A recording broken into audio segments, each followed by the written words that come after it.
Okay, we are live. Hi, this is William Ramsey. Welcome to William Ramsey Investigates. On today's show, I have a very special guest. She comes to us, I think she's in California. Her name is Jenny Chan, Chan, and she has written a book back in 2020. If you're watching this on YouTube, which I got my 3 channels back a couple months ago, X, Rockfin, or Rumble, you'll see the title of it, and it is Marutas of Unit 731, Human Experimentation of the Forgotten Asian Auschwitz. And I read through the book today. It's very interesting. A lot of information I didn't know about.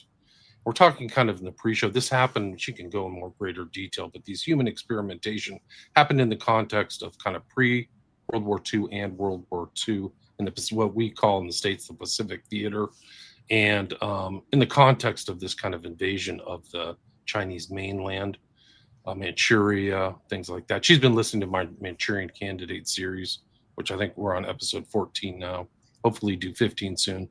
But this is kind of the environment and the topography. We're on the map. It's northern China above North Korea. So there was, I think the Japanese called it Manchukuo or something like that. That was their name for that when they invaded, and then the war ended and it wasn't there. Anyway, there's a lot of details to this. The name Marutas, she can explain. She's also affiliated with a 501c3 in San Francisco titled Pacific Atrocities Education. So I'll put a link to that. She has a very informative website, which I looked through, which she's part of, but she can talk more about that. So Jenny Chan, welcome to the show. Thank you for having me. I'm so excited. Good. For people who haven't heard your name, I was kind of listening to some of your earlier, I know you've kind of been on other shows. Maybe you can talk about your background, how you got interested in the subject, and then we can lead into this book, Marutas of Unit 731. Yeah, growing up, I loved watching like anime, and I was learning Japanese, and I thought, Japan was such a cool country, but my grandma didn't think so. My grandma was she was kind of a hoarder, but she threw away my whole box of manga books, manga comics, and I never really asked why. I just thought that she must be racist or something. And so it wasn't until she passed away that I realized that like she had like a whole box of like military yen and like basically like military rationing coupon that her family was like forced to trade their fortune with, their family money with. And so that kind of left like a bitter taste in, I guess, for the rest of her life. And I never really saw my grandma smile. And when she passed away, I was really interested in like the rape of Nanking. I mean, in that part of history after I discovered that whole box of like things. And so then I started reading the rape of Nanking, and what the Japanese did to like Chinese people was horrific. Then I realized that it's not just the rape of Nanking. The rape of Nanking was only 300,000 people. But what the Japanese did to like the whole Asia area, and it's like up to like 30 million people.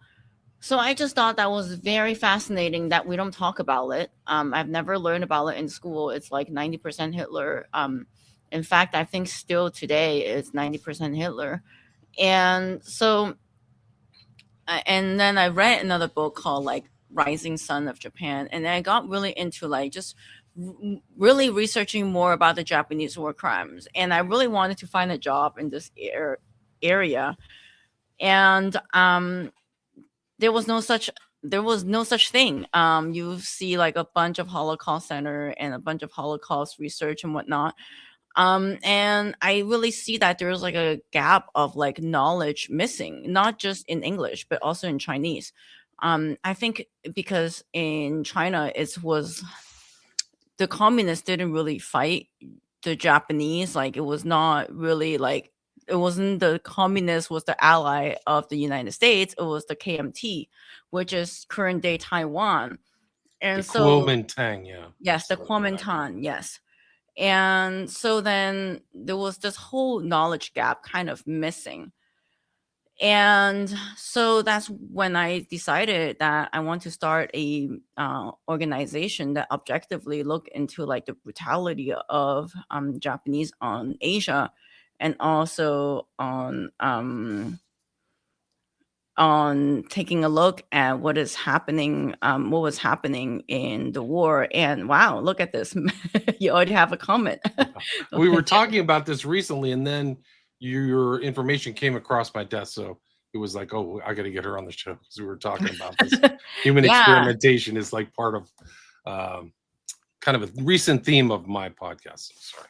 And also, it's so interesting when you talk about like the Manchurian candidate, and it's crossed my mind a lot. Like, for example, when the Japanese took over Manchuria, and called it Manchukuo, and then they actually have like a prince, like Manchurian candidate.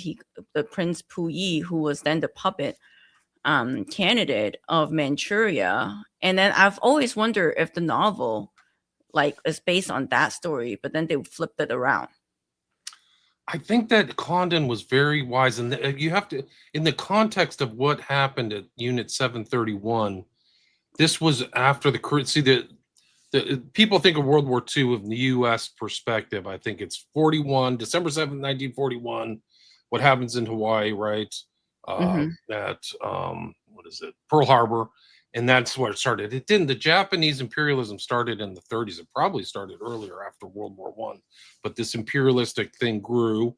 Then there was a full occupation of Korea. A lot of people forget Yes. that. A lot of suppression, ideological enforcement, things like that. Like they tried to erase Korean language, is my understanding, and then it just expanded. So Manchu. So I think, and then the Korean War started in 50 to 53. So I think a lot of the guys who were in World War II then kind of shifted back over there. MacArthur had been there, and this whole Korean conflict was really important. And Vietnam as well, if you think about it, because by the end of the war, and I want to cover this too. So like 10 years before Pearl Harbor, right? You have Manchukuo. But then like 20 years before the Korea but then 20 years right before that, you have Korea. And so then the thing is that Korea that deal was actually negotiated by Teddy Roosevelt. And like people don't realize how involved like the United States have been in the Pacific ever since Teddy Roosevelt. And what's very interesting is that like, and even the Philippines, right? We can argue that the Roosevelt administration got involved in the Philippines. And what's very interesting to me is that like we never talk about the Spanish American War, but that war killed like 250,000 Filipinos, and that's like not talk about World War II today. 400,000 Americans died in World War II. And it's so fascinating that like we don't talk about Spanish American War. And apparently a lot of the CIA like tactics, like waterboarding, started out in the Spanish American War. And they were waterboarding the Filipinos, and then they basically just pillaged the whole Philippines. And then Taft went to Cebu and say, you guys need to pull yourselves up by the bootstraps and work harder so you guys can be as rich as the Americans. But they don't talk about the fact that they just, tortured and killed a bunch of people in the Philippines. And it is very fascinating how like these are like really hidden, forgotten atrocities if we think about it. The colonialism really is there for all the 20th century, and it involved also things like Indonesia, Vietnam. There were, even bleeding up there, in the 50s too. But yeah, there's a lot going on in the Asian, even till today, I guess. And so Taiwan is basically the KMT, like you said. That's Chiang Kai-shek, who was, I guess, the capitalist against the communist, right? So that was happening in the background. The communists kind of they didn't have direct antagonism with the Japanese imperialism. Is that right? Do you recall that? I think they did fight. Like I visited an area in Shanxi where the communists were fighting, but they weren't fighting for like communists, blah blah blah. It wasn't kind of an ideal. I like idealistic. They're not really like, for example, this woman was just telling me that one day the Japanese rounded them up, and then they were raping people and killing them, and so then they already radicalized them against the Japanese. Then that's why they joined the Communist Party, right? Who were fighting against the enemies or the people who are invading. And what's interesting is that, can I go into like my little Yeah, comfort yeah, woman story? Let me diverge into that. So in 2014, I went to, a lot of people associate comfort woman with like Korea. And you can think about that because Korea was the first, I would say, like colony of Japan, really. And so then they enslaved a lot of the women, and then they became sex slaves. And they were also doing the same thing in China, and not a lot of people know about that because they were like those areas were deemed like communist, and so then people don't really believe those stories. they were And called comfort women. They call it comfort women here in the States, and those litigation and the lawsuits against the country of Japan, I think, were ongoing until recently, if I recall correctly. yes, and it's very interesting because in Korea, in South Korea, when I was vacationing there, they still have like demonstration against Japanese embassy every Wednesday, which is like they're supposed to be like allies, right? In Americans' eyes, Japan and South Korea are like allies. They're kind of the same people, but they have like this really intense tension against each other because of the atrocities that the Japanese committed when Korea was colonized.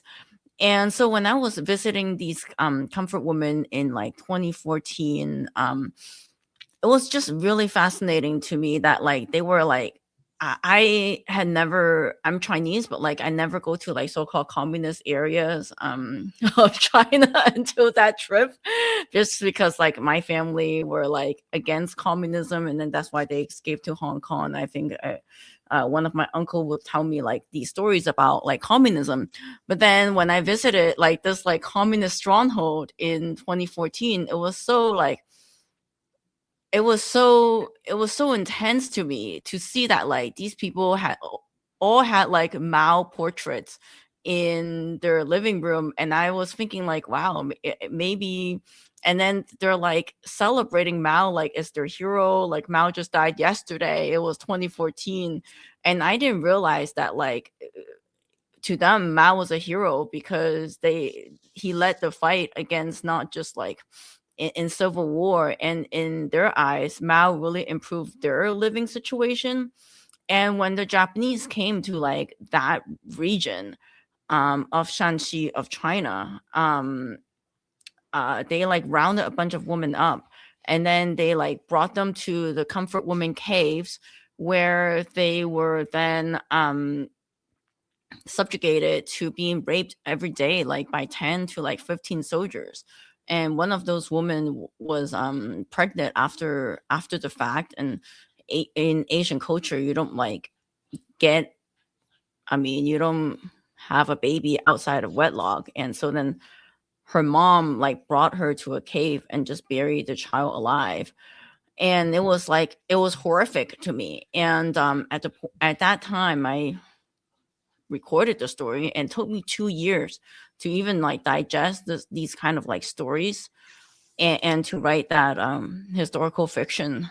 And I Did call mhm. Yeah, so didn't the woman who wrote The Rape of King, didn't it like break her spirit? Like it was so dark. Like I think Yeah, she met like a really bad end. I forgot her name, but Iris like Chang, yes, she Chang. donated most of her archive, most of her research to the Hoover Institute. Yeah, I think it really did cause depression in her. And one thing that is very interesting too is sorry, what, you going to say something? No, but I mean it was depressing as heck. Like millions of people, it was like literally destruction and chaos and crazy stuff. Like I could see why it'd be hard to take. Yeah. I mean, and it's so crazy to me that like these stories are not even like known. And i- Iris Chang is actually quite an Oh, shit. extraordinary human being. This guy reached out to her and talked to her about, what were they talking about? and talk to her about Chichijima incident. Have you heard about Chichijima incident? No, tell me about it. So I'm laughing because it's such like a crazy bizarre story. So this guy called Iris Chang and said, "Oh, I witnessed this like secret war times trial, like 40 years ago, 50 years ago, and I need to talk to someone about it." And Iris Chang said, "Oh, this is too crazy of a story for me. I can't talk. I can't talk to you right now about this." And it turned out that this guy witnessed a trial where they were putting these guys through the Japanese people who ate these American airmen on Chichijima. And so Iris Chan told James Bradley, who wrote The Flags of Our Fathers, why don't you cover this story? Because, this guy's too crazy for me. Why don't you go call him and then you cover the story? And so then James Bradley wrote a book called Flyboys about this. Yeah, exactly. About this story. And 8 airmen went away. I mean, escaped from being, 8 airmen were captured by the Japanese, and the 9th one escaped. And the ninth one was George Bush, and he later became the president of the Really? He was one of the Flyboys? I didn't know that. Yes, he was one of the So he almost got eaten by cannibals? Yes. Like, wow, I didn't know How that. different would history have been had George Bush I been wish they eaten by- ate him, honestly. I don't mean it's not nice to say, but I wish they ate him. and then apparently because James Bradley wrote the Flyboys, and so then when he called George Bush said, "Yeah, I read the Flags of Our Fathers. We can go to Chichijima." And like apparently then they went to Chichijima and then talked to this guy, and then James Bradley later contacted everyone. Like, and it's so insane because later George Bush became the head of CIA. It is amazing. I did not know that. I know he got shot down. I remember the story of him getting shot down with 2 guys or whatever, but I didn't hear that. So Chichijima is islands southeast of Japan. Yes, and now I'm doing I'm podcasting with James Bradley twice a month. Oh, great! On our YouTube channel, and he has so many stories to tell just because like he's done so much research. What's the name of your podcast? Pacific Front Untold is on YouTube. I'll upload it. I'll try to put a link. Send me your link tree if you have links and stuff. I'll put them in the show notes too. Yeah, thank you. And it's so fascinating to me that like how. I mean, just an incident like that, it's totally random, right? Like, what are the chances that George Bush could have escaped while the other 8 were captured and eaten by February 26, 1936. Incident.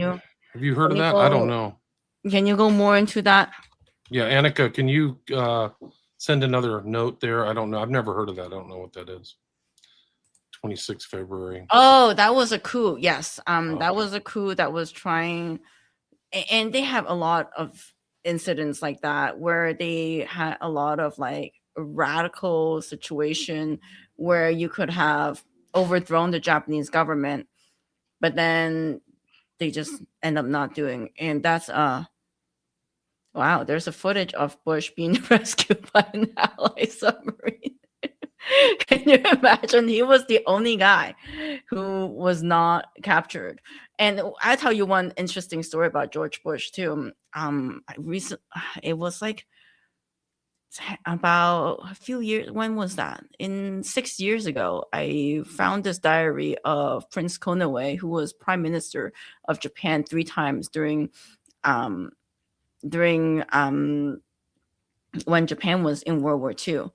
And the fascinating thing is that like no one ever talks about him. They only talk about Tojo because Konoe committed suicide the moment that he was about to be brought to justice. And I asked Michael Usuri, that's his name, yeah. And I met him in DC one time, and he was the, I think, East Asia ambassador to Japan, and he didn't even know about like Prince Konoe.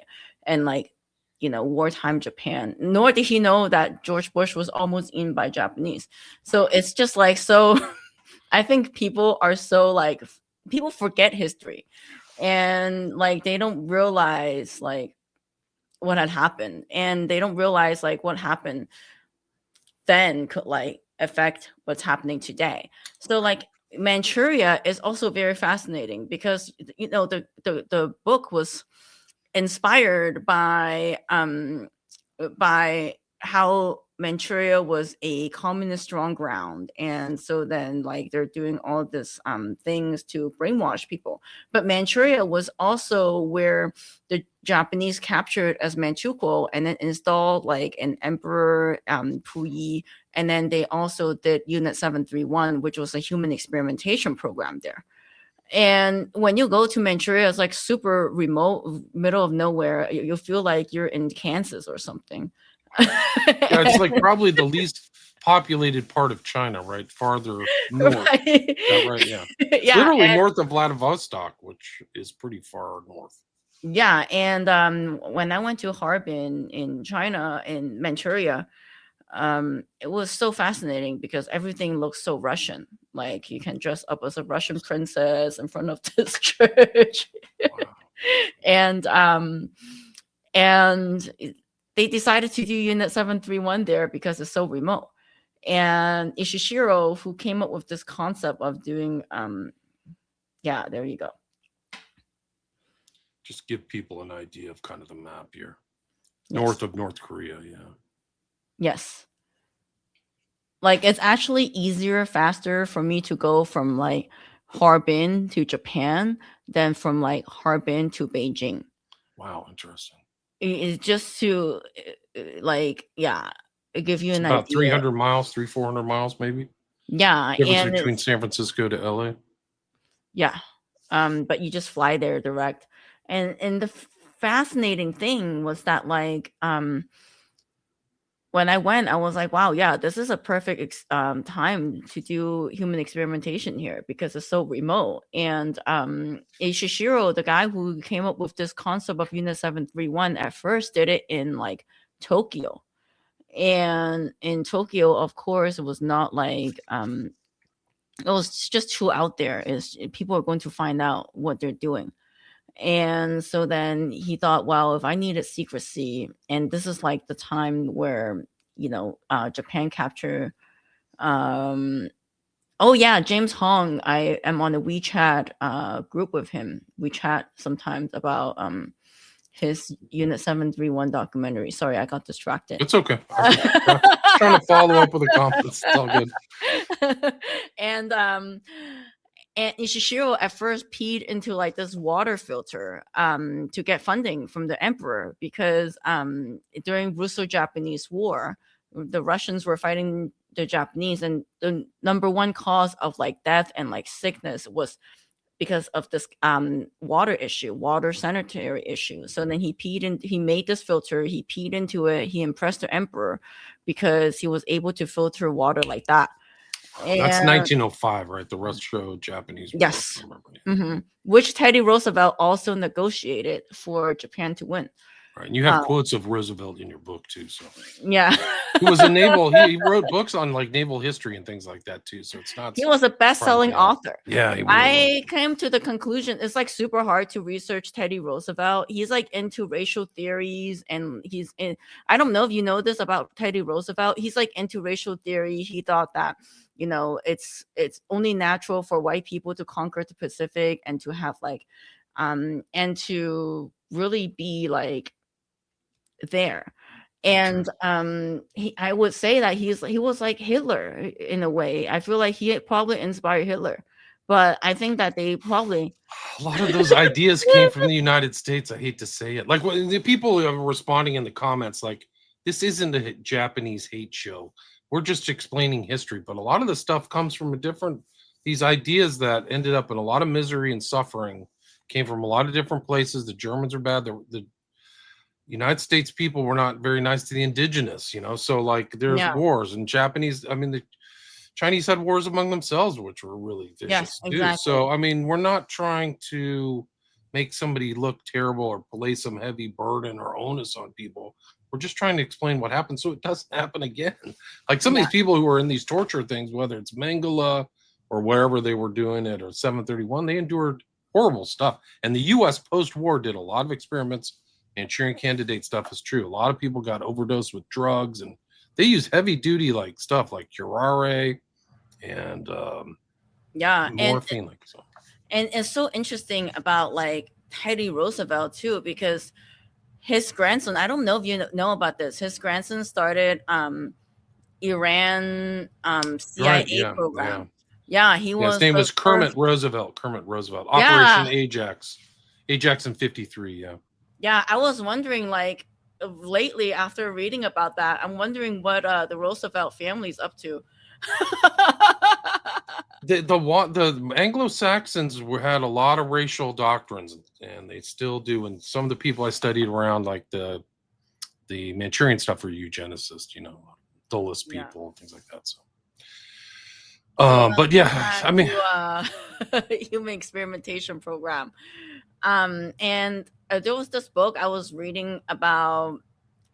Talk about the United States. There was this book I was reading about, Death Factory by Harris Sheldon. I don't know if you heard of his book. In edition one, he talked about how Unit 731 also did human experimentation on American POWs, and then on the second edition, he took that whole part out, and that's like the only difference between first edition and second edition.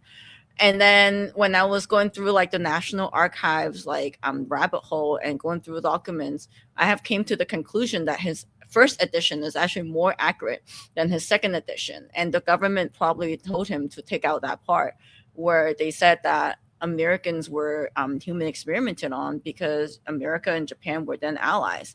So there's it's not James Bradley with the blurb right here. Like, here's your guy. I'm not surprised, guys. Believe it or not, this stuff happens. One of the other things, I've done a thing on Tim Tate, who did a documentary on the U.S. This is during the Korean War, dropping bacterial bombs on North Koreans, and the North Koreans have like museums with the bombs that they dropped on them. With like they were experimenting with all kinds of bugs and things like that. The U.S. This is the U.S. The bad guys. They were doing it and the North Koreans say it. The U.S. denies it ever happened. yes. And then when the pilots came back, they denied it ever happened to. Total lies. The U.S. was doing it. The interesting thing is because I did that show and then I read your book, I'm like, these bacterial bombs look exactly what the U.S. was doing to the Koreans. They look exactly the same. There are these big tubes. The center's hollowed out, and they put like bugs or whatever in there. Really wild. Yeah, and he came. I mean, it Unit 731 invented that, and the CIA acquired this information after. I mean, after the war, but then they would pretend that they never did it, and it's so funny because I talked to this guy Jeff K, and Jeff K told me that like we're the only people who put that who put our National Archives finding on the internet, and we have like a little digital archive. Yeah, exactly, the Laner side of Roosevelt, but there were cousins. It just shows, Jenny, how much the U.S. has been involved, because the U.S. was and the Anglo Empire was involved in a lot of those opium trades and opium wars in the 19th century. A lot of our universities are built off of that trade. Yeah, and it's so funny because Rockefeller, they made money from that. Forbes made money from that, and Delano side of Roosevelt, FDR. It's so funny because like when you're reading like Americans trying to help China in World War II, like Joseph, what's his name, Joseph Stilwell, right? Joseph Stilwell was then like trying to tell FDR like, hey, I think Mao's about to be like to become the leader of the country. But because FDR was funding the Song family, who was then funding Chiang Kai-shek, who then escaped to Taiwan, he was like, I know all about China because my grandpa did business there. Right. It doesn't say what business it was. That was one of the big things that Mao did to clean China up, was to stop the opium usage and trade. So like it was the Cultural Revolution. Yeah, Part of 1949. it was to like, hey, we got to stop this because we're giving all our money to other people. Like, this is not just a cultural blight, which is happening to the United States now, but also a financial issue. Like, people are making money off of us.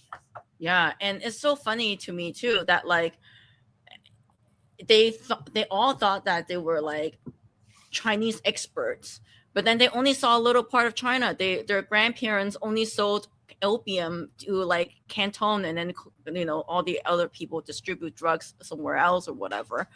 And so then they only saw that little piece of like China, and then they never seen the rest of China, who Probably only the coastal towns, right? That's where the Boxer rebellions were, right? Yes. Was like only around shipping places anymore. Yes, and only about Canton area where they really, and all the missionary stuff too. Like I have nothing against missionary, and I have nothing against Christianity, but then like it becomes this kind of fanatics idealism that like and so then they're shaped by this idea that China is like where they were spreading their missionary, and it's and when Chiang Kai-shek's wife So Mei-ling was trying to collect money from the United States, and she was in front of Congress. She was saying, because her grandpa was Charlie Sohn, and Charlie Sohn actually made a bunch of money selling Bible in Northern Carolina, Durham University, I think. Durham, no. And so then she kind of gave this FDR this idea that you have a bunch of Chinese people waiting to become Christians in China. And so then there was this, I don't know if you know of this paper by Truman, Who Lost China. No, I'm not familiar with that. Tell me about it. Truman was trying to fight communism, as you know, and he wrote this paper called Who Lost China. Let me Google it right now. And so like who lost China to communism is like there's so many factors, and it's so interesting to dive into that. Oh, what are you looking at? Well, this was just like for people who think that like the bad guys are just Japanese or Germans. This is Tim Tate's documentary. No, they'll never show it on the U.S., but it's Dirty Little Secrets, and it's about the U.S. used germ warfare, and it ties right into your book. It's incredible. Like, I don't know if you've seen this, but like I have not. The diagrams of the bombs are the same ones in your book. So they must have like paper clipped that information from the Japanese into the U.S. is my guess. Just like part of that 3-book series that you're involved with. Yeah, that's my guess. Actually, it is not your guess. Let me show you, because recently I started filing FOIA requests and for Fort Detrick. And what's interesting to me is that in Fort Detrick, a lot of things were redacted.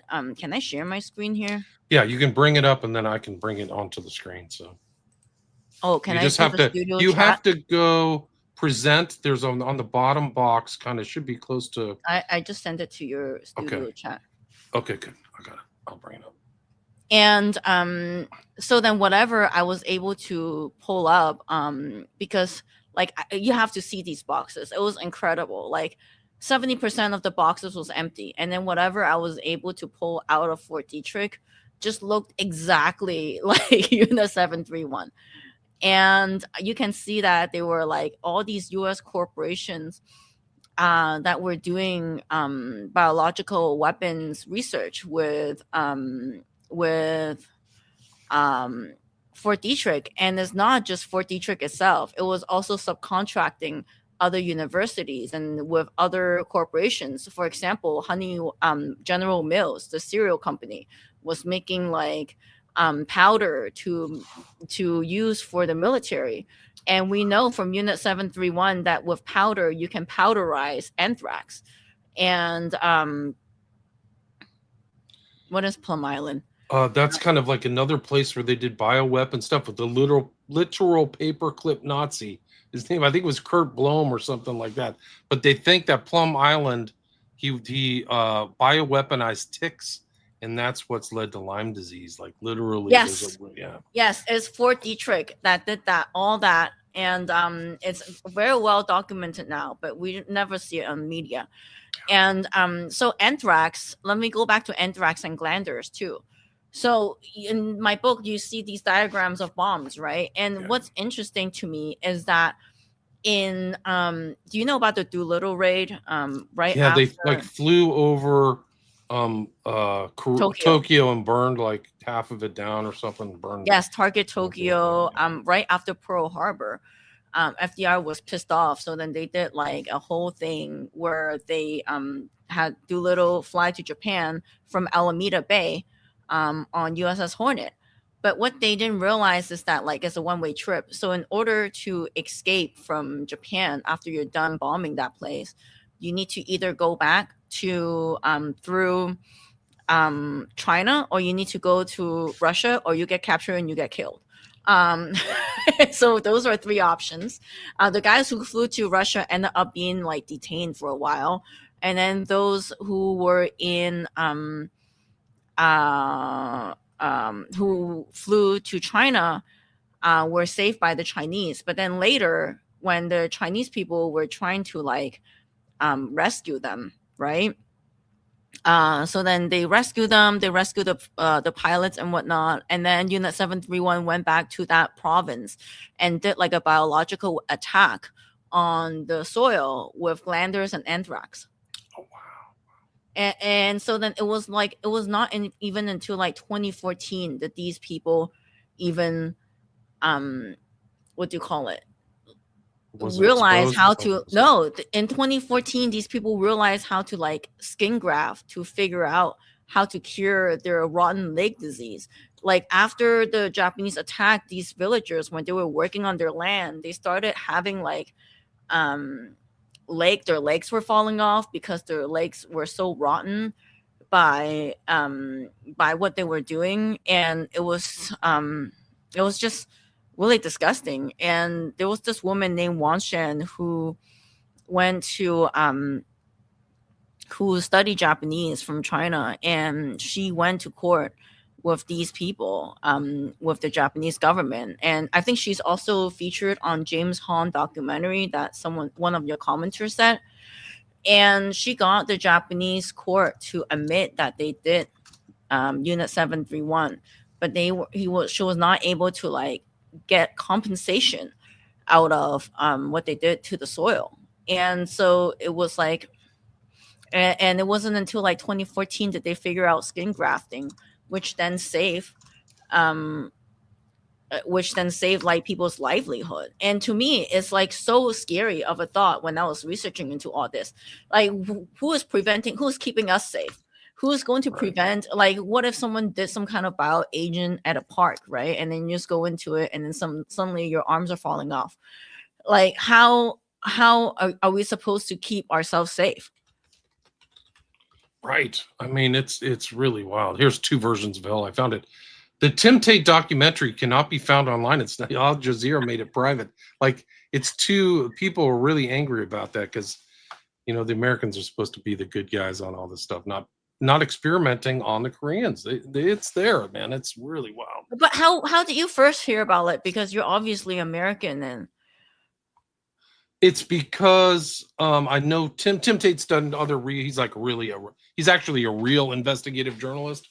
Like he actually researches stuff and does documentaries. And so when I came across it, I was like, I've never heard this story. I want to hear the story. So that's uh, crazy. That's yeah, crazy that, because actually I was doing a Jeff K, who also talks about, North Korea being attacked by the United States with biological weapons. I recently got connected with him, and like when you Google like the United States dropped North Korea in a biological bomb into North Korea, the answer is no. Like that's a conspiracy theory by right. communists. No, it's not. They lie about everything. Kay is a really great researcher too. Like I followed him for a while. I should have Oh, him on my really? show. Yeah, Yeah, yeah. he's He does great. a lot of mind control stuff too. So like he's kind of He was a psychologist, and he yes, was, yes. yeah, and now he started, also doing he should be free to do Yeah, I'll reach. I'll your try to live reach out to him. show. Yeah, yeah. Do you need me to connect you with him? I'll reach out to him if he ignores me. I'll reach out to you, and then you can I'm going to. I don't know. Who knows? I just to make sure that I like my email didn't go to spam. Like at least Yeah, if you say you don't want to come on, just say it to my face. Don't ghost me or like ignore me or whatever. yeah, Anyway. and I think it's good that you guys are doing this kind of like show as well because it's if I say it because of my skin color, some people will call me like, "Oh, communist." Right. It's just like Asian, what is it? Anti-white hater. They'll put it in some kind of context. They'll simplify it too in like the most like shallow, simple flirt phrase or something and just call it anti-white propaganda or something like that. No, yeah, It's they just love doing that. They're like, the "Oh, Americans have not been good either, guys. I'm sorry. There's a lot of like it's really ridiculous to be there. And then, Mao was not a really nice guy either. And the Cultural mm, Revolutions and stuff like that, there's like 50 million people dead. Like, he went after pretty benign stuff too, like the Confucius Society people, that cult part of Chinese culture. He just destroyed it. I think a lot of Buddhists too. I don't even remember, but like, I'm now leaning toward like I'm just like, man, just don't do that kind of shit." yeah, no, I mean, the suffering is off the charts. It's really horrible stuff that they did, especially 731. Like, And and oh, it goes, one thing that was also very interesting about Manchuria that I forgot to mention. I started digging into all these like documents, and I just realized that the guy who's founded North Korea, Kim Son Il. Kim Jong Il, the head of North Korea. Yeah, Kim Jong Il. Um, yeah, he actually spent most of his like teenage years in Manchuria. Apparently, like Chinese was his first language, and he first started out as like a revolutionary fighter against Japan. And I think, Interesting. yeah, Oh, I Kim think. Jong Un was the dad, right? So Kim Jong Un is the dad, and Kim Jong Il is the current head Let of me North Google Korea. this. If I remember correctly. Kim Like, Jong Un is the son, and then okay, who's his the I got it wrong then. father. Sorry. It's Kim Jong. There's like a father son, right? So Yes. And then his the founder of North Korea.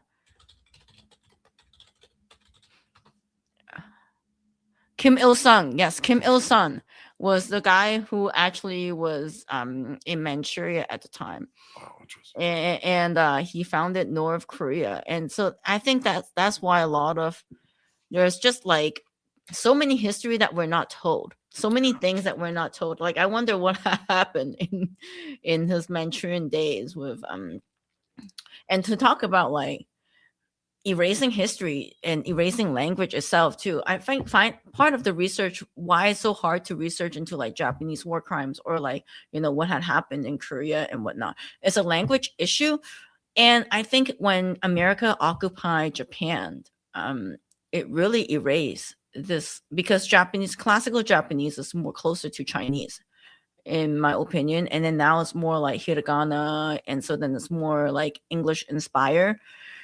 So then if you erase language like that, then you erase a huge part of history, and it becomes harder for researchers to also look into like history and whatnot.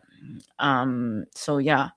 A lot of it gets classified too. I bet a lot of the 731 stuff when the U.S. took over or was in Tokyo, I bet they took it all and then like brought it Yes. back to the U.S. for studies, right? So in 1945, when the Soviet Unions were at Unit 731, they destroyed the whole place, and Ishishiro escaped to Japan and faked his own death, and like had his own funeral, and CIA found him.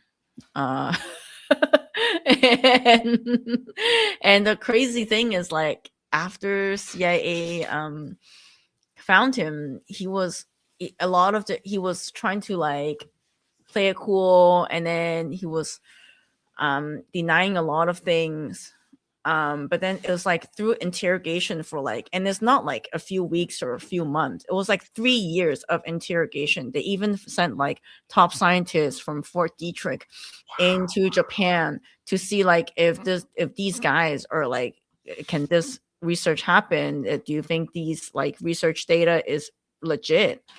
And like you can go through, I think it was the investigator Sutton, and then there was Norbert Fell, who like then promised him and a lot of scientists immunity for what they were doing in terms of research. And then ultimately they hired him on as like a consultant, and then paid like a couple $1 million for this research. And he lived until like old age. His other top researcher as well, what's his name? Naito, who came up with the idea of powderizing anthrax, also was let go in and he also traded an immunity deal, and he later became like pharmaceutical CEO for this company called Green Cross. It's just very fascinating how like you can escape justice if you have something to offer. And the only guy and like while the Soviets were capturing Unit 731, they were able to like capture a few scientists, and they brought them to trial in like in Russia. But then in 1970s, they were claiming that these what do you call it? These trials were kangaroo court, blah blah blah, and then they basically claimed that it was a communist propaganda, just like how nowadays they claim that using biological weapons on North Korea is a communist propaganda. And then it was kind of like really classified, cover up, kind of secret. Right. Were the Soviets also interested in the information that came out of? I mean, this wasn't even called Unit 731, right? There was some euphemism like water reconstruction plant or something like water that. Purification yeah. plant. Like yeah, the Russians were definitely interested in Unit 731. Right. So then the Manchurian Candidate stuff and all that stuff is really wild. But just tell the audience what Marutas means, because it's part of the story. Oh yes, Maruta is how they were able to like dehumanize these people. And so they were calling each they were like when they were asking, when other people were asking the Japanese scientists, oh, what are you guys building, then they were like, oh yeah, this is a lumber yard, and these people were logs. So then Maruta in Japanese is Japanese for logs. And so that's what Marutas mean. So then they were able to dehumanize and desensitize. And it's so interesting too that like if you see the complex of Unit 731 and you see like the scale of it, it's like 2.5 mile like big, and there were like 150 buildings. So it's basically they really took over a village. Like, can you imagine if someone took over, let's see, we're in California, let me think of something like similar, like Sonoma. So it's like big, it's like Auschwitz, it's like that big. Yeah, right? exactly. And then they had trains that would like had tunnels that go in there. But like everyone know what Auschwitz is. Like a lot of the scientists went to the Nuremberg trial and faced justice. Not a lot. I mean, I would say that a lot of the scientists in Unit 731 lived happily ever after. Right. I mean, it's really incredible. And also, I want to add that it's not just Unit 731. I recently uncovered. Have you heard of Yokohama trial? No, tell me about it. So Yokohama trial was like this trial after the war. It's more like Class B and Class C war criminals, and it wasn't there wasn't a whole lot of like media buzz about it because they're like lower than Class A. And like in 1945, a bunch of B-29 bombers were landing in Tokyo. We're going to bomb Tokyo. And, you know, in order to operate a B-29 machine, you need a lot of people. And like there were 11 airmen in B-29. And so like a few of them were killed right away. And then Mm. And then a bunch of villagers um, uh, captured the remaining airmen, and then they shipped him to Kyushu Imperial University. And Kyushu Imperial University, they took out their lungs to see how long the organs can last. I mean, how long they can last without organs, and then they pump seawater um, into their body to see if they can replace saline. Like, there's a lot of human experimentation that happened in World War II. That's not just like Unit 731. They were doing it at Kyushu Imperial University. They were doing it there was like a whole Ishi network where like a bunch of scientists wanted to be like him, wanted to like network with him, wanted to see like what he was up to, so then he can like respond to what they were up to. I mean, there was a whole like, even the emperor was like a hobbyist in terms of biology. So it's just like I've come to the conclusion that there's no like good leader. Every leader has an evil side. Yeah, It's incredible, but you see the same thing in the States where these like people doing these investigations are like riffing off each other, like, oh, I did this and then I did this, and then they're like really mad scientists, and also to Dr. Jekyll and Mr. Hyde. It seems like Ishii Shiro, like it's Ishii and then Shiro. Like he was supposedly a reputable member of society, like kind of from the Japanese aristocracy, landowner, good education, right? Yeah, exactly. And so, yeah, I don't Like know. Mengele was the same way. I think he came from a landed gentry kind of background in Germany. Yeah, and I now think that like upper level of society, they all have some dirty secret. Yeah. I mean, just look at the whole Epstein list. Just look at the whole Epstein list. Just like George H.W. Bush. Man, I wish he would have got eaten. I'm so sad. I'm gonna remember that for days. Let's see if they have a site of 731. Have you been there in? Yes, I've been there. And yeah, but it's now a museum. it's like, is that correct? Yes, and now it's a lot more developed. But it used to be just like that. Yeah, it's like that. Okay, and then they bombed a bunch of they tried to destroy a lot of the evidence. Right. So just like the Germans, wow, yeah, they knew they were just doing horrible stuff. Vivisectionism, giving people frostbite, see how they responded, just really horrible An things. Airplane too. That, I mean, I can't even imagine dying like that. They were trying to test the human limit on like what is the best pressure in order for like to develop airplanes, how to like zero gravity, and like how much the body can take. And at one point, because they needed fleas to spread the plague, and so what they did is that they incentivized people to raise rats, and so then they can raise fleas with the rats. Wow, it's just incredible stuff.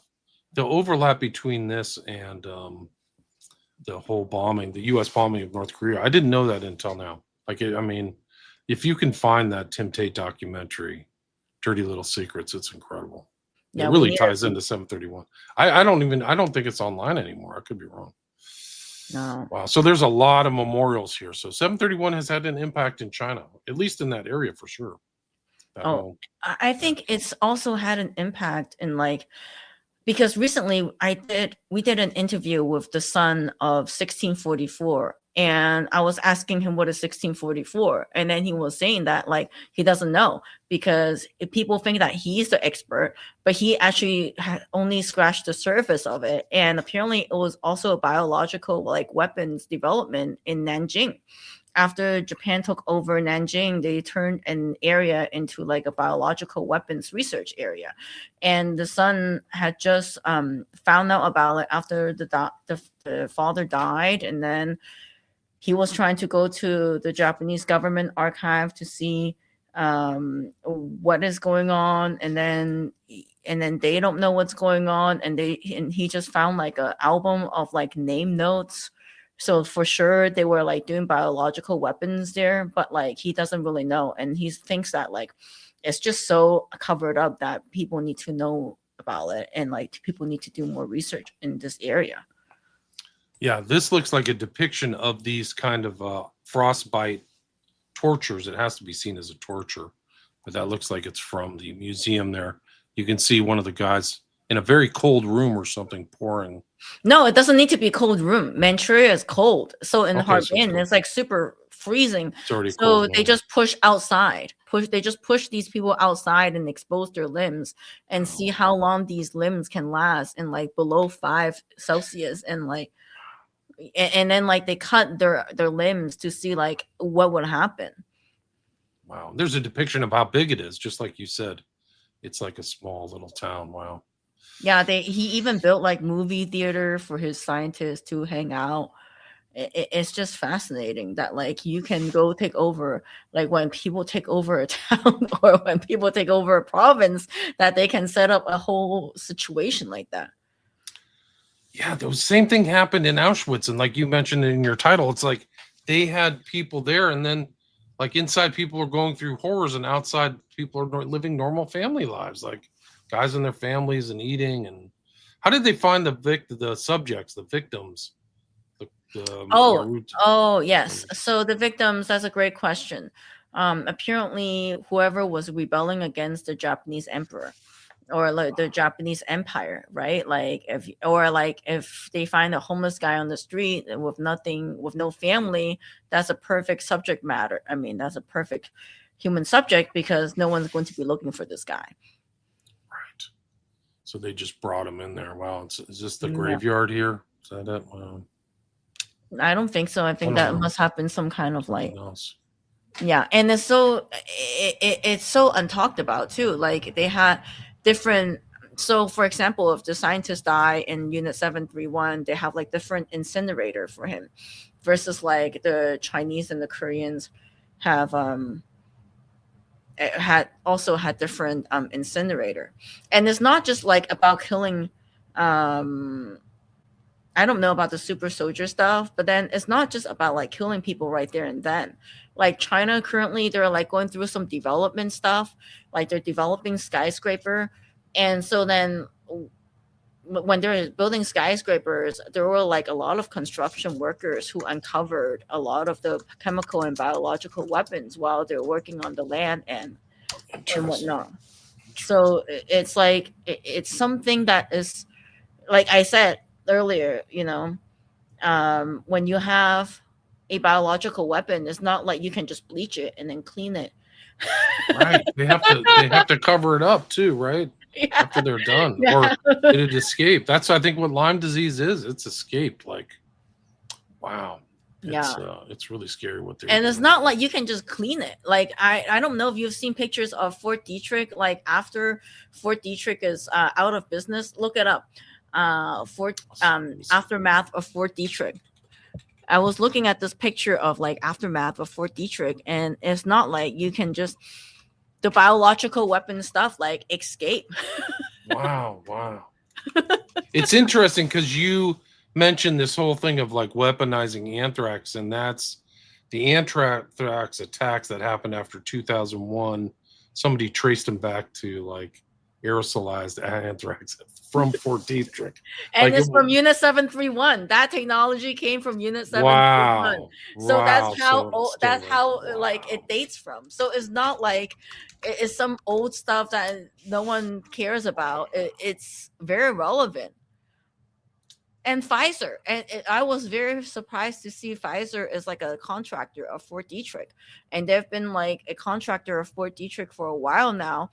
And it's so, I mean, this is just, I'm not trying to wear a tinfoil hat.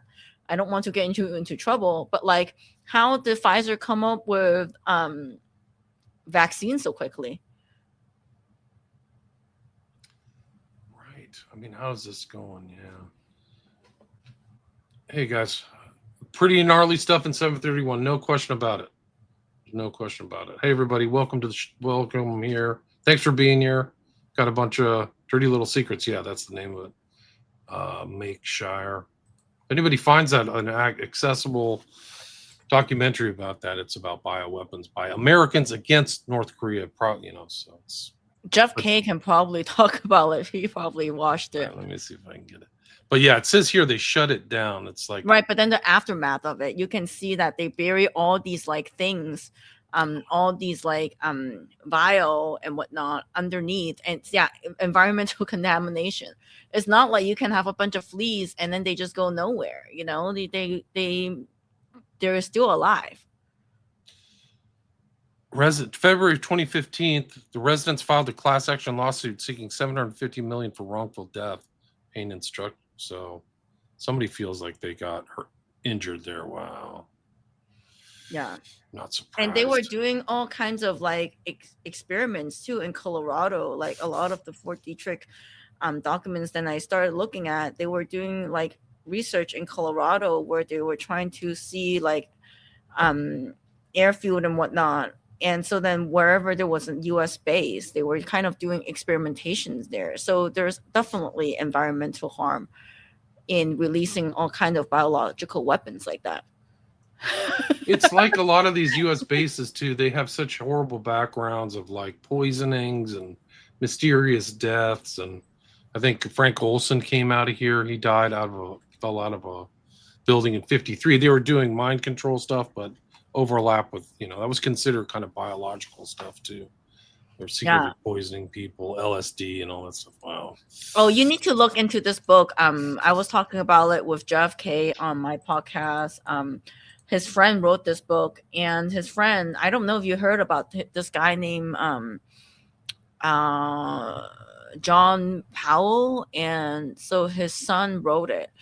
And apparently they were talking about the top secret germ campaign in North China in Korea, and then they gave him hell. The CIA basically gave these people hell, and it ended up being they ended up having a mistrial. Have you heard of this book? I just sent it. The Secret Ugly, The Hidden History of U.S. I have not, but I would be interested in talking to him. Yeah. Sure. There's a question from Orfeo. He asks, has Jenny tracked the trajectory of any of the scientists behind this, either before or after the war? We just talked earlier about Ishi Shiro. Yes, he was a consultant for Fort Detrick. Then Naito became a very wealthy man. He was like the second man to Ishishiro, and he became very wealthy. And he had like a Green Cross pharmaceutical company in Japan. And then there was also another. There were a few scientists who became like mayor of some small towns, and there was one guy I recently talked to. He was 14 when he was at the youth court of Unit 731, and he was just living normal life for like years later. And by the end of the war, a lot of the people who were working of like vivisection and like dissecting humans, they were from the youth court because a lot of the men were fighting the war. And he's now like in his 90s and he's trying to talk, but then his daughter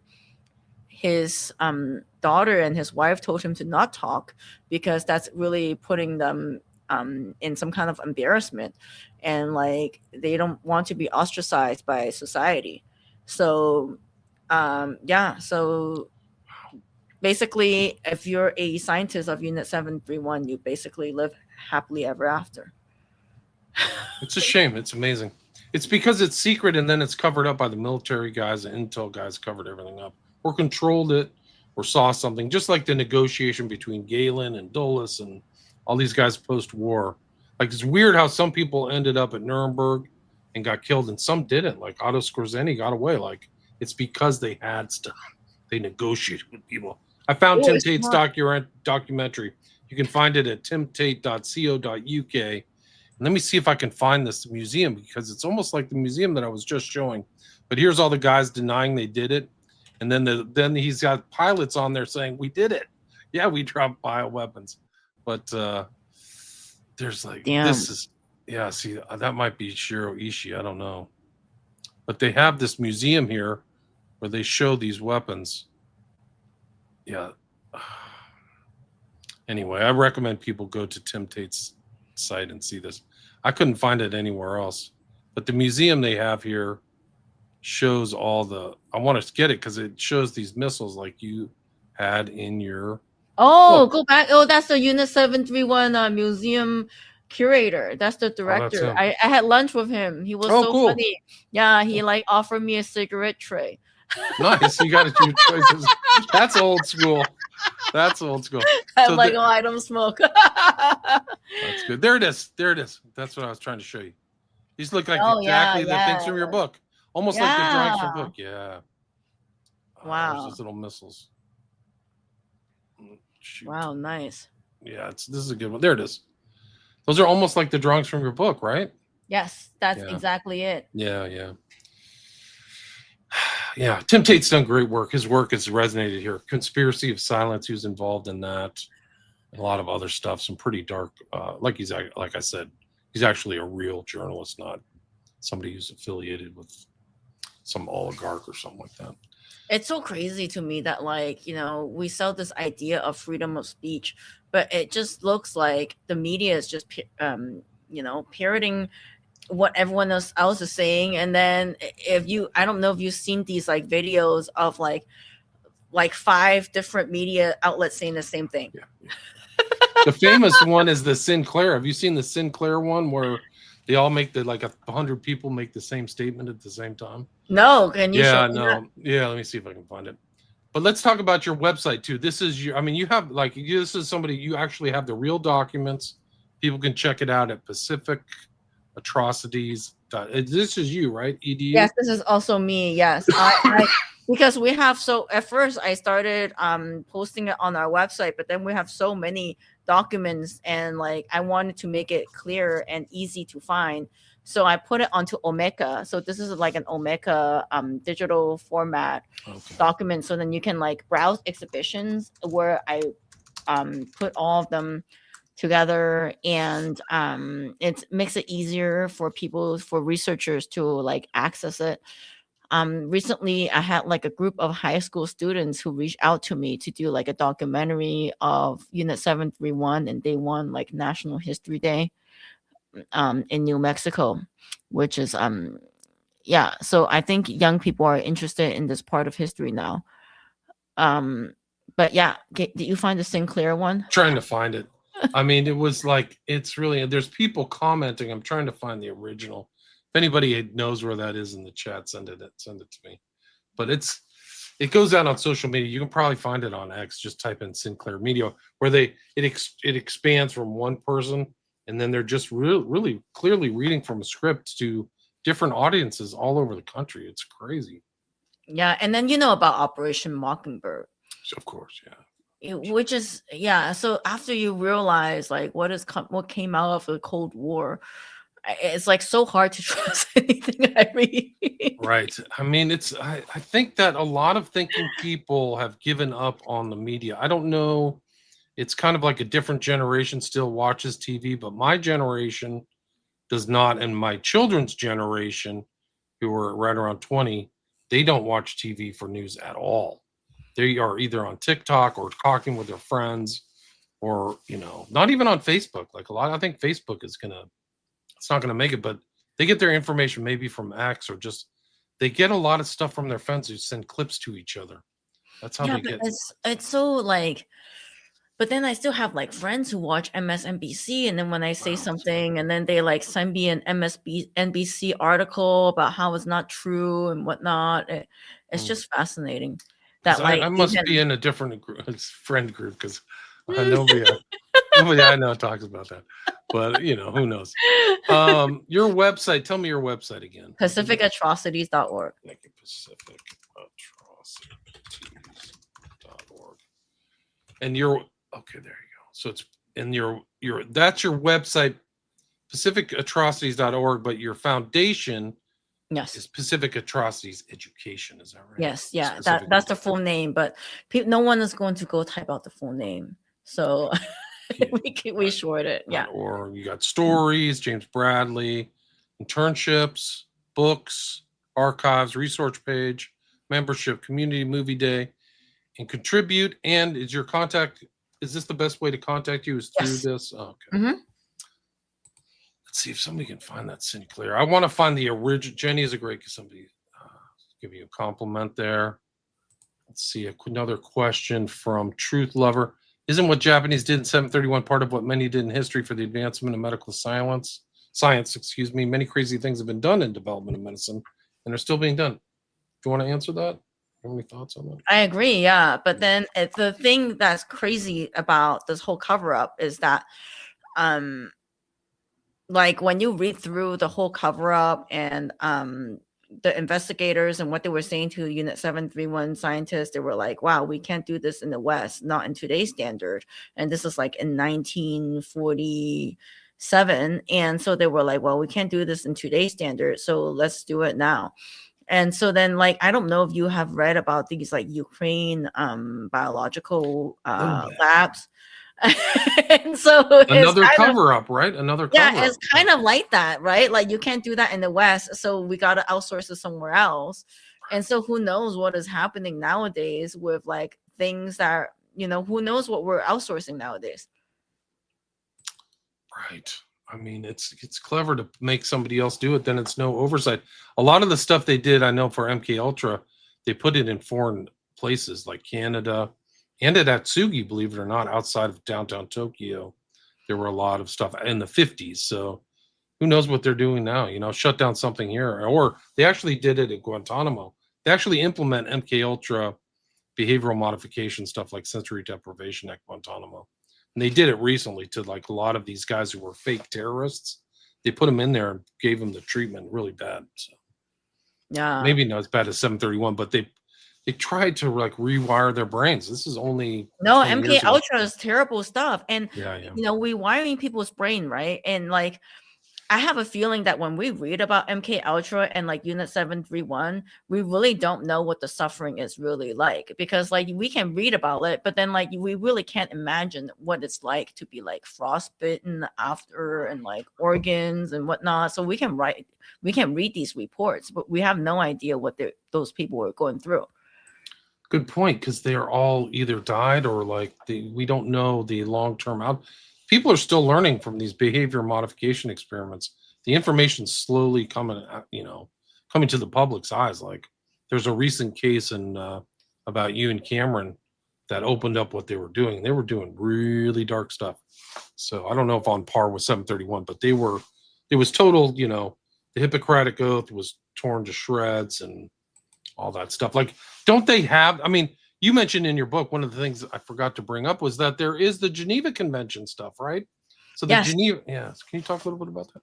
Yeah, but Ishishiro saw Geneva Convention and thought like, wow, you know, if these people need to write the rules of law for germs, that means that germs must be a powerful thing to weaponize. And so even though that Japan has signed the Geneva Convention, they never ratified it. And so that's why they were able to do the things they did.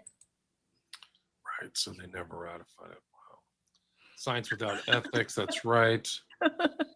Pacific Front Untold is your YouTube channel. Is that right? Mm-hmm. Okay. Yes. You have a fan here. Void is yin yang. Void is yin yang. What sort of an exempt? Which are sort of an exempt? Nothing new under the sun. Maybe to a certain extent. Yeah. Yeah, the Chinese are doing human cloning. They're I mean, this is all public knowledge. There's some of questionable medical, ethical things, but this is what's publicized. Who knows what's going on behind the scenes, God, behind any of these people. You know, if you get some of these people who are eugenicists, even up to Epstein. Epstein was doing weird stuff too with human eggs. Yeah. I was reading about Epstein. You know, who it is. I don't know how much you have gone into this rabbit hole of Epstein, but like, are we like ruled, like historically speaking, are we ruled by just like crazy people? Certainly recently, I think so, but I don't know. If you go back, I think that, you know, it's like in England, the last 400 years, every prime minister is a Mason. So they're all high-level Masons. So they've all been inducted into secret societies there. What's it like here? I think 80% of the American presidents are openly known to be Masons or have something, but there's all kinds of weird secret society stuff. And their attitudes towards other people are kind of like this, where you can just call them Marutas or whatever. Like even George Bush, who should have been eaten, said we're all useless eaters. Like you want to talk about dehumanization? Yeah. Like, man, But I didn't know. another crazy thing is that, like, okay, so like all like I think Napoleon is probably the only like normal guy, but that has probably ruled Europe. If you think about it, he came from a colony of France. That's right. And He was like he didn't come, Sardinia, right? Yeah. yeah, he didn't come from like a prestigious family, and then that's why he met his death. Like that's why I think a lot of people were like trying to fight him, and then that's why he like ruled. I mean, I could be corrected. This is not something that I looked into, but when I was reading about Napoleon and when I was reading his like book, I was thinking like, is this the only normal like leader that the world's ever seen? He's not from an aristocrat family, if you think about it. Right. No, it's interesting. They usually are, like at least in the United States. They used to almost everybody has some kind of cousin relationship or go back to the queen or some kind of aristocracy. Even Obama. Like they like Obama is a cousin of the Bushes. Right, and And Obama is like CIA. yeah, And yeah. Obama is like he pivoted to Asia. I don't know if you know about his program to pivot to Asia, so like to declare basically to set up ourselves up for World War III, in my opinion. And then the first thing he did was to go to Japan and apologize about the atomic bomb when he pivoted to Asia. In my opinion, he was trying to do what Teddy was trying to do, is to gain more of their power in the Pacific. So I feel like it's just a kind of like history repeating itself. And like Teddy Roosevelt would call the Japanese honorary Aryan, and everything was kind of like a racial lens to him. And That's so interesting. I didn't know that. yeah, I mean, and we're talking about like, the late 1800s, where people are still measuring people's skulls, right? If you think about it. And so It's hard to believe like that was considered science. I mean, people say like science progresses, like these people were probably interested in pure science or whatever. Like it's really creepy what they thought science was. yeah, So, hopefully yeah. we can get past that. I mean, these are really cruel. There really are atrocities. So there's no, there. I don't think And let's go back to like Teddy Roosevelt. I have recently been in this obsessed like Teddy Roosevelt, because like, do you know that Teddy Roosevelt is the only living, I mean, it's the only president that has like a association called Teddy Roosevelt Association, and taxpayer is funded out of taxpayers' money. he has an association paid out of taxpayers' money. Yeah, Google that. Teddy What? Roosevelt Association. Okay, I'll look it up.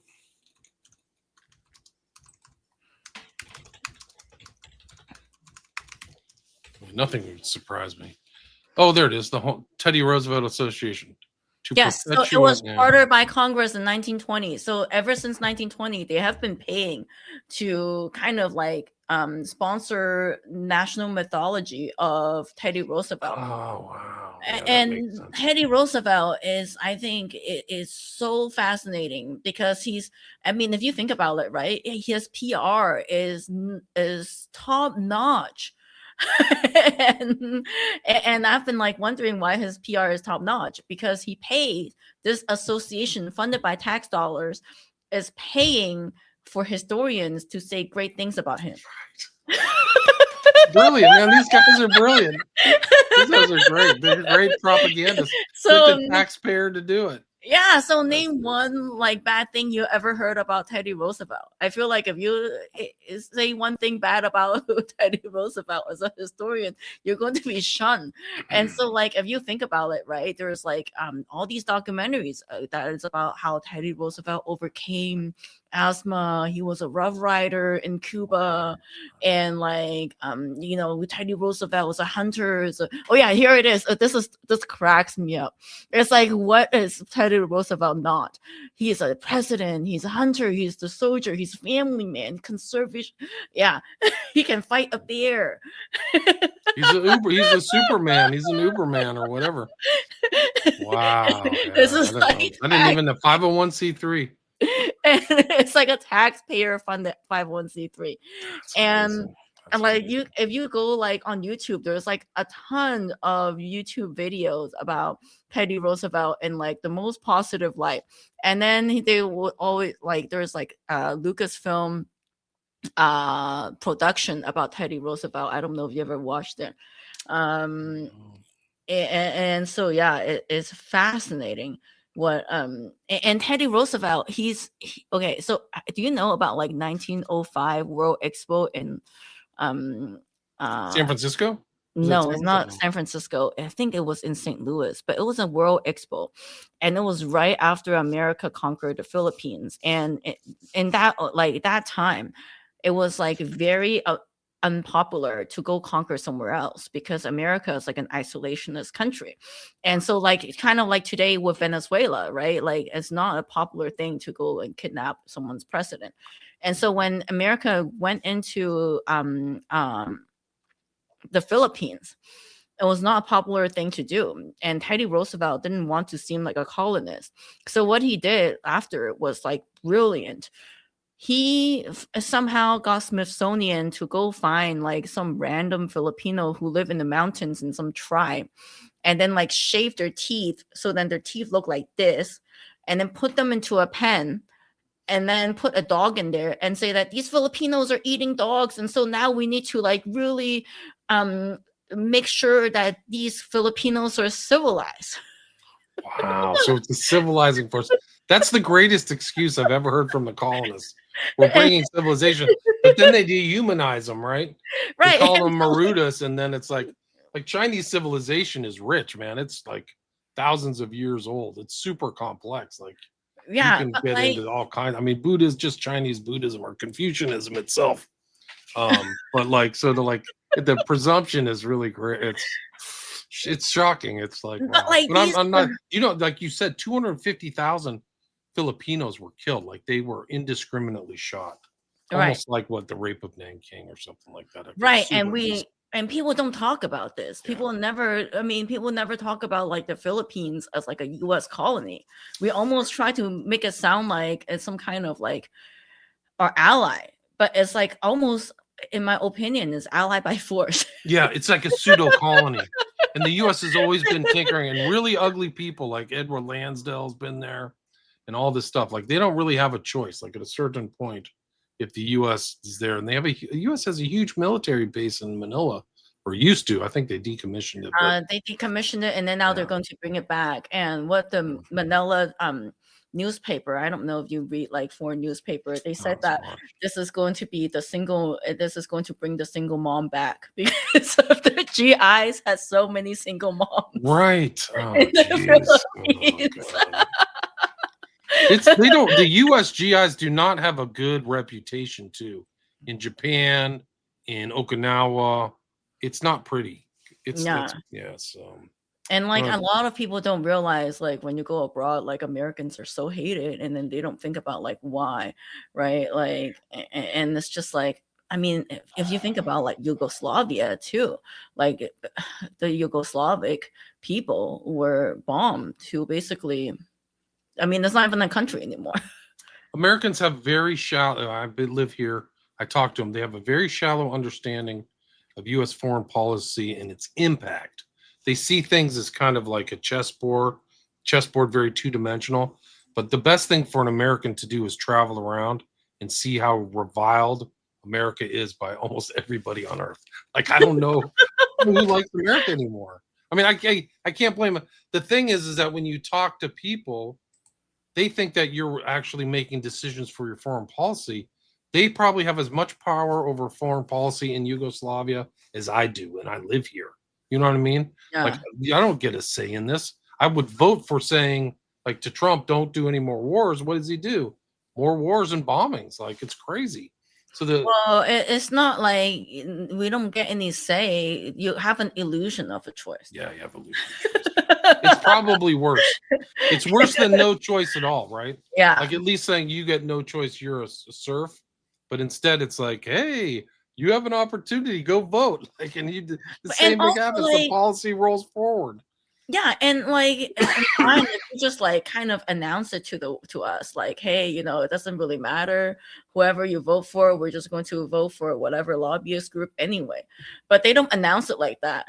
Yeah, no. We're the propaganda used on American people is way better than Chinese communist propaganda or Russian Soviet propaganda. It's way Actually, I heard from Chinese people when I go to China. Chinese people know the media is fake, but they just don't believe in it. But the American people don't know that their media right. is They fake. think it's fake. They keep going back to MSNBC and like going back to the trough. Like, good Lord. Yeah. Stop. The war machine is out of control. Hopefully we won't go to war against Iran. I'm hoping that best. But anyway, Jenny, it's been 90 minutes. Great talking with you. You've gotten great comments in the chat. People really appreciate your information and your knowledge. Is there anything you'd like to add and tell us about where people can find you, the book, etc.? Yeah, just go on our website and if you just maybe do a contact form. But if you follow us on YouTube, that'll be great help. The I YouTube have a channel.